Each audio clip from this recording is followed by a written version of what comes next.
Hello student, welcome once again. बच्चों, इस video में हम लोग एक्सरसाइज 7C का जो 19th नंबर का क्वेश्चन है इसे सॉल्व करेंगे। ये जो हमारा 19th वाला है और जो 18th अभी हमने पिछले वीडियो में सॉल्व किया ना, लगभग सिमिलर है। वहाँ पर वही बस 90 डिग्री हम लोग को प्रूव करना था और यहाँ पर भी उसी टाइप से है, ट्रांसवर्सली बीच में कट हो रहा है, यानी कि वही क्या बोलते हैं उसको, बाइसेक्टर निकाला जा रहा है और उसी में से हमको कुछ प्रूव करना है। देखो मैं समझा देता हूँ आपको। पहले क्वेश्चन क्या बोला जा रहा है हमसे ना, कि ABCD दो पैरेलल लाइन है। यहाँ पर जो टी था वो ट्रांसवर्सल का काम किया, इन दोनों को कट कर दिया। अब यहाँ से ना जो ट्रांसवर्सल ने जो एंगल बनाया था यहाँ पर और इधर जो एंगल बनाया था, तो उनमें बीच में बाइसेक्टर लगा दिया जा रहा है, यानी एक ऐसा लाइन निकाल दिया जा रहा है जो उस एंगल को बराबर बराबर दो पार्ट में डिवाइड कर दे। बाइसेक्टर का मतलब ही होता है, जैसे ये जो ईपी है ना, ये क्या है, बाइसेक्टर है। इसका मतलब ये जो बड़ा सा एंगल यहाँ पर बन रहा था उसको ये क्या किया, ईपी ने दो बराबर पार्ट में डिवाइड कर दिया, ऊपर आधा हो गया और नीचे आधा हो गया। सेम उसी तरीके से यहाँ पर जो बड़ा एंगल बन रहा था, तो FQ नाम का जो बाइसेक्टर आया वो इसको भी आधा आधा कर दिया, ऊपर भी आधा हो गया नीचे भी आधा हो गया।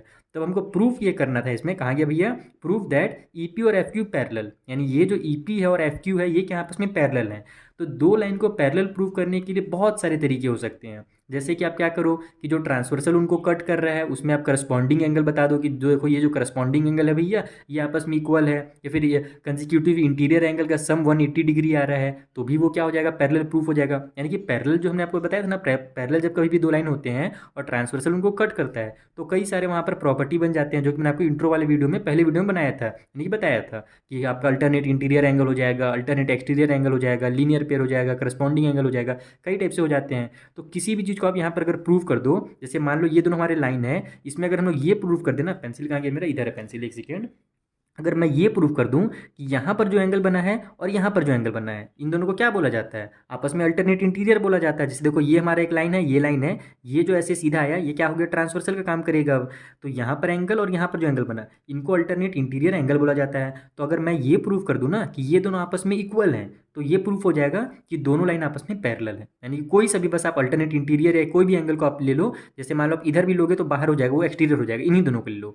तो इन दोनों हमारे पास अगर हम लोग इसको इक्वल प्रूफ कर दें तो ये ऑटोमेटिकली पैरेलल प्रूफ हो जाएगा। बस लास्ट में थोड़ा सा लिखना पड़ेगा कि ये हमारा अल्टरनेट इंटीरियर एंगल इक्वल है, इसीलिए ये हमारा क्या होता है, पैरेलल प्रूफ होता है। वैसे लिखना पड़ेगा, वो मैं आपको लिखा दूंगा, चिंता मत करो। अब मेन हम लोग का सामने दिक्कत क्या है, इन दोनों को आपस में इक्वल साबित करना, तो वो कोई दिक्कत नहीं है। आइए मैं आपको कॉपी में समझाता हूँ कि इसको कैसे आप आसानी से बता सकते हो कि आपस में ये दोनों इक्वल है। तो देखो यहाँ पर हमने डायग्राम बना लिया है ताकि आपको समझ में आते जाए। सबसे पहले हम क्या करेंगे कि हमको तो ये वाला एंगल और इस वाले एंगल को आपस में इक्वल साबित करना है, तो हम लोग क्या करेंगे, डायरेक्ट तो साबित नहीं कर सकते, तो बड़े एंगल को ले लेंगे। जैसे ये यहाँ से यहाँ तक जो पूरा बन रहा है ना, और यहाँ नीचे तक पूरा जो बन रहा है, इन दोनों एंगल को ले लो आप।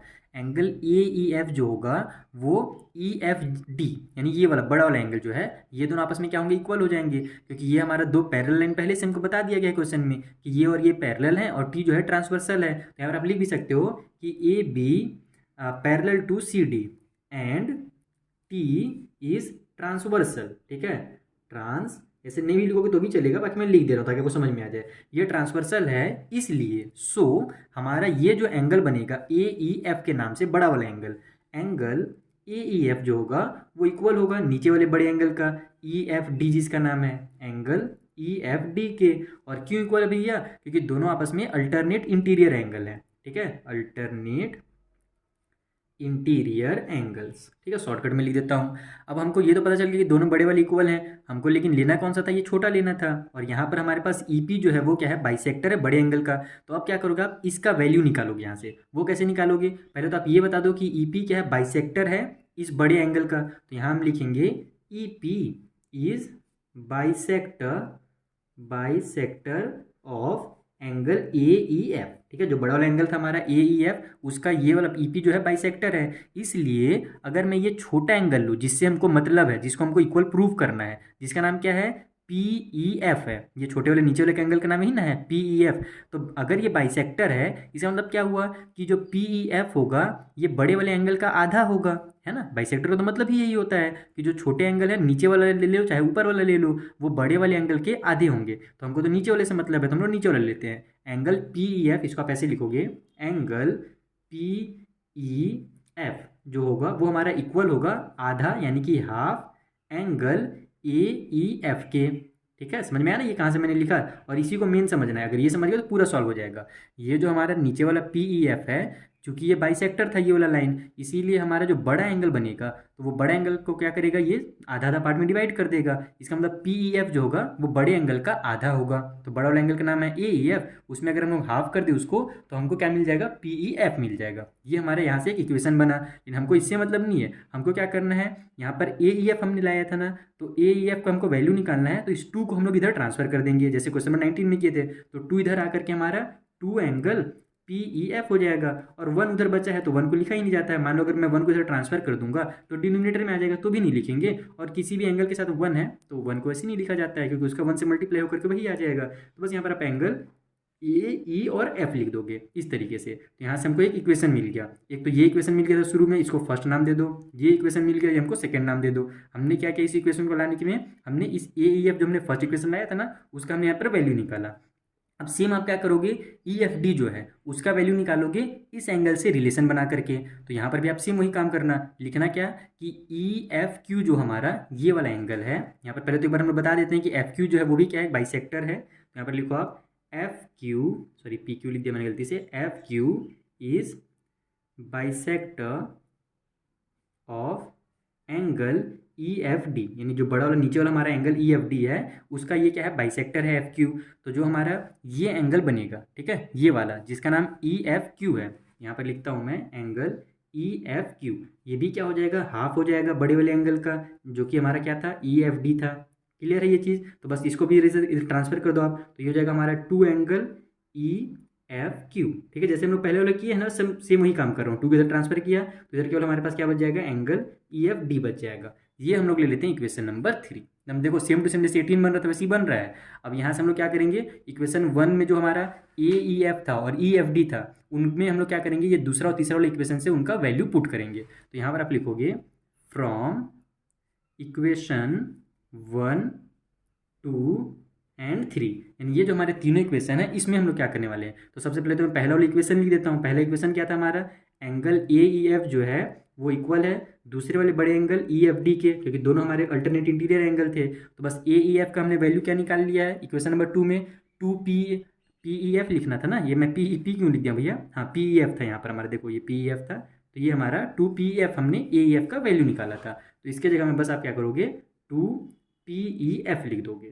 ठीक है, इक्वल की उस साइड में भी सेम वही काम करोगे कि जो हमारा ई एफ डी था ये वाला, इसके जगह पर हमने इसका वैल्यू क्या निकाल दिया है, two angle E F Q निकाल दिया है इसका वैल्यू। यहाँ पर एंगल लगाना मैं भूल गया था, यही होता है जब इस टाइप से क्वेश्चन बनाता हूँ ना, तो एंगल तो टू ये सब इतना बार उतारना पड़ता है ना, दिमाग खराब हो जाता है। तो अब देखो इधर भी टू आ गया, इधर भी टू आ गया। अगर मैं टू को ट्रांसफर करूँगा तो इधर डिनोमिनेटर में आ जाएगा और दोनों कट हो जाएगा। लेकिन अब आप क्लास 9 में पहुँच गए हो, आप डायरेक्ट कट कर दो, यहाँ से यहाँ टू को उड़ा दो। तो बचा क्या हमारा, एंगल पी ई एफ जो है वो इक्वल हो गया एंगल ई एफ क्यू के, और यही तो हमको करना था। पी ई एफ मतलब ये नीचे वाला एंगल और ई एफ क्यू मतलब ये ऊपर वाला एंगल, और ये दोनों ही को तो हमको आपस में प्रूव करना था कि आपस में क्या है, इक्वल है। अगर ये आपस में इक्वल है तो दोनों लाइन ऑटोमेटिक पैरेलल हो जाएंगे। लेकिन एक छोटा सा स्टेटमेंट में बनाकर लिख देता हूँ ताकि आपको समझ में आ जाए। जैसे ये लिख तो लोगे, उसके बाद आप ये भी लिख देना कि अगर ये इक्वल है इसलिए, ऐसे इसलिए वाला साइन लगा दो आप, जो हमारा लाइन था पी क्यू, ठीक है, सॉरी पी ई जो लाइन था जो बाइसेक्टर था वो क्या होगा, पैरेलल हो जाएगा एफ क्यू के। और क्वेश्चन में हमको यही बोला गया था कि आपको यही प्रूव करना है कि जो पी ई है, या फिर सॉरी ई पी मैंने लिख दिया है, ये जो हमारा क्वेश्चन था ना उसमें इसको ई पी नाम दिया हुआ था और इधर वाले को एफ क्यू नाम दिया था।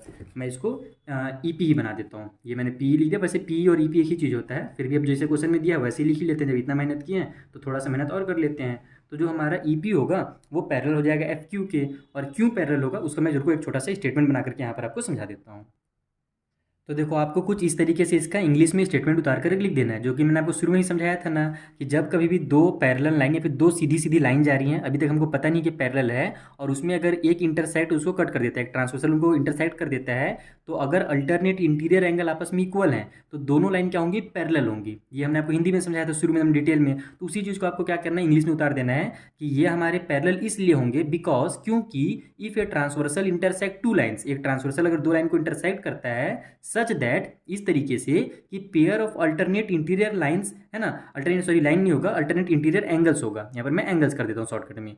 जो पेयर है हमारे अल्टरनेट इंटीरियर एंगल्स का, अगर वो इक्वल है तो जो टू लाइंस होंगे वो क्या होंगे, आपस में पैरेलल हो जाएंगे। बस उसी जो हिंदी में बताया ना, उसी को मैंने यहाँ पर हिंदी इंग्लिश में कर दिया। इसको अगर आप अपने और लैंग्वेज में और ईजी तरीके से लिख सकते हो तो लिख सकते हो, कोई दिक्कत नहीं है। बस ये आप लास्ट में जरूर बता देना। नहीं भी बताओगे तो अगर आप टीचर बोलते हैं कि नहीं इतना अगर आप इक्वल ले आए हो तो पैरेलल हो जाएगा, ये सही बात है, तो बस इतना भी आप छोड़ सकते हो, लेकिन ये लिख लोगे ना तो ज़्यादा बेटर है। अब ये क्लास 9 की इंग्लिश मीडियम की स्टूडेंट हो यार, थोड़ा सा तो मेहनत कर ही सकते हो, इतना से लिख लेना।